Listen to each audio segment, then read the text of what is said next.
जय श्रीराम शेतकरी मित्रांनो या 29 जिल्ह्यातील शेतकऱ्यांसाठी अतिशय दिलासा देणारी बातमी आलेली आहे।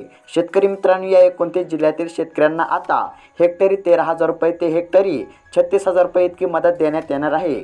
शेतकरी मित्रांनो सविस्तर माहिती जाणून घेण्यापूर्वी जर तुम्ही या चॅनलवरती नवीन आलेला असाल तर खाली दिलेल्या सबस्क्राइब बटनला क्लिक करून या चॅनलला नक्की सबस्क्राइब करा। तर शेतकरी मित्रांनो अपडेट असे आलेले आहे की अवकाळी पावसाने नुकसान झालेल्या शेतकऱ्यांना 2,109 कोटी रुपयांचा निधी वितरणास मान्यता देण्यात आलेली आहे। शेतकरी मित्रांनो नोव्हेंबर व डिसेंबर 2023 मधील अवळी पाऊस व गारपीट यामुळे झालेल्या व त्यापुढील कालावधीसाठी अवळी पाऊस व गारपीट व इतर नैसर्गिक आपत्तीमुळे होणाऱ्या शेती पिकांच्या नुकसानीकरिता सुधारित दराने 2 ऐवजी 3 हेक्टरपर्यंत मदत देण्यासाठी राज्य सरकारने मान्यता दिलेली आहे। त्यानुसार शेतकरी मित्रांनो आता 29 जिल्ह्यातील शेतकऱ्यांच्या बँक खात्यामध्ये आता नुकसान भरपाई जमा होणार आहे।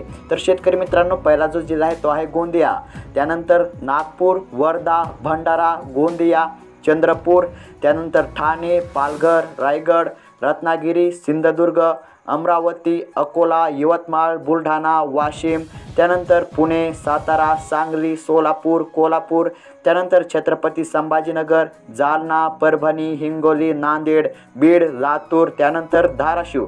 शेतकरी मित्रांनो या 29 जिल्ह्यातील शेतकऱ्यांच्या बँक खात्यामध्ये आता 2,109 कोटी रुपयांचा निधी जमा होणार आहे। तर शेतकरी मित्रांनो ही होती राज्यभरातील शेतकऱ्यांसाठी आजची महत्त्वाची अपडेट। अशाच महत्त्वपूर्ण अपडेटसाठी खाली दिलेल्या सबस्क्राइब बटनला क्लिक करून या चॅनलला नक्की सबस्क्राइब करा। धन्यवाद।